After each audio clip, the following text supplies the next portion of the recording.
Hello people, my name is EP and I'm a service tech.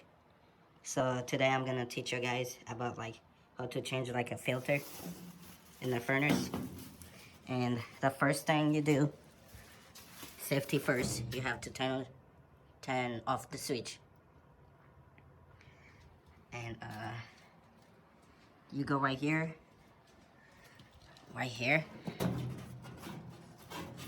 and this is the filter. It's not the best filter, but well. And you have to make sure the one you replace, it gotta go the same. It's gotta go like the same position pretty much. And